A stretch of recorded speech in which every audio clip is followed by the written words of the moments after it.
Hi folks, today I'll show you a tutorial on how you can use the controlled R2 chipshot effectively in one-on-one situations and thus increase the probability of shooting a goal. I will show you 4 possible variants in which the use of the chipshot can be a very dangerous weapon. The reason I'm going into the R2 chipshot specifically is because it's more controlled than the regular chipshot. First of all, it should be said that I hardly ever steer in one direction during the shot. I just press L1 plus R2 together with the shot button, square, on the PlayStation, without pressing any direction.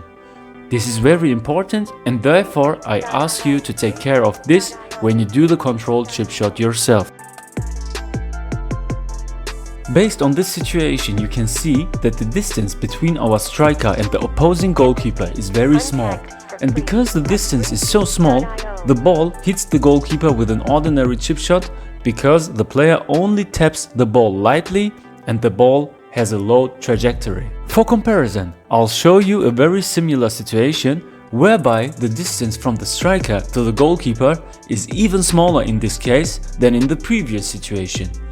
Now the chipshot is done in combination with the R2 button and the difference is immediately apparent. The first thing you can see is that the player makes a bigger attempt to shoot. He takes his leg farther than with the usual chipshot. Second, it can be seen that the ball has a much higher trajectory, which reduces the probability that the ball will bounce off the goalkeeper. This is exactly why the controlled chipshot with R2 is so effective.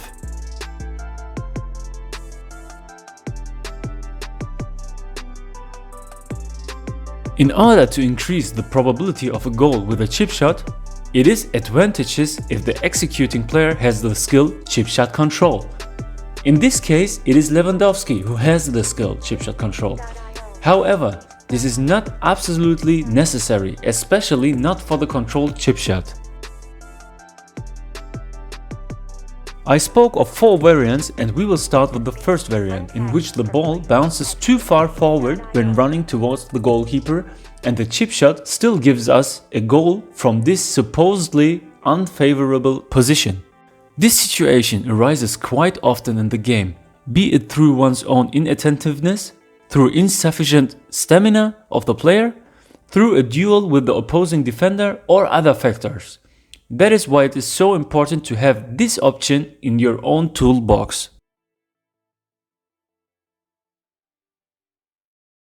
Now we come to the second variant, which is one of the most important for me.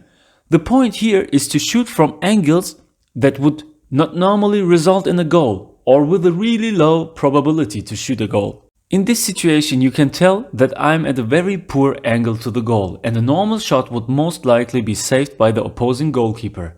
But since I start the controlled chip shot, the opposing goalkeeper already goes down. This is the typical goalkeeper animation when a lob is performed. Since the goalkeeper opens the goal for us with this animation, the ball lands in the goal despite the extremely poor angle.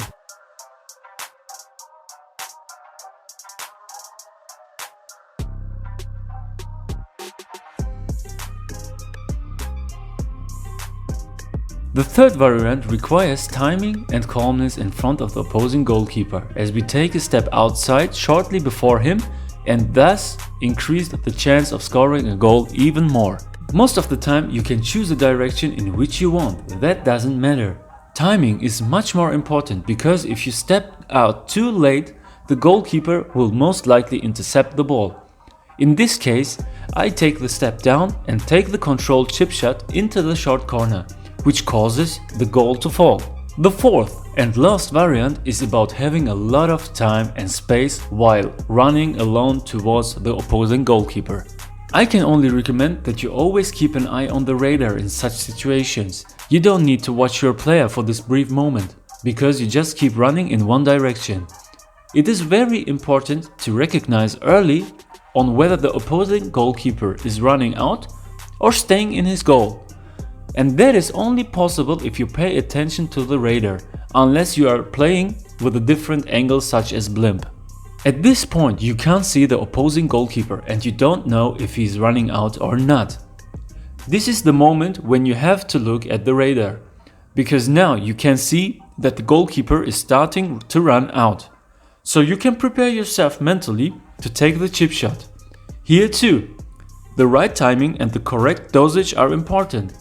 Otherwise, the ball will fly against the goalkeeper or fly over the goal. A little tip by the way, when the ball bounces, it will make it easier for the player to take the chip shot. I mentioned earlier that the right dosage is essential for a successful chip shot. As soon as you want to chip shot from larger distances outside the box, try to get into the yellow area in the bar. If you fall under it, the goalkeeper will catch the ball. If you go into the red area, the ball will lose its precision and it will most likely fly past the goal. Hopefully you enjoyed the video. If so, don't forget to subscribe to the channel to stay up to date. I will make many more videos for you with a lot of topics. Otherwise, I would be happy to see you on Twitch under my name Metnasa. I am giving live analysis and coachings every now and then, and also try to answer all of your questions. So I would really love to see you there. Take care guys, see you next time, bye bye.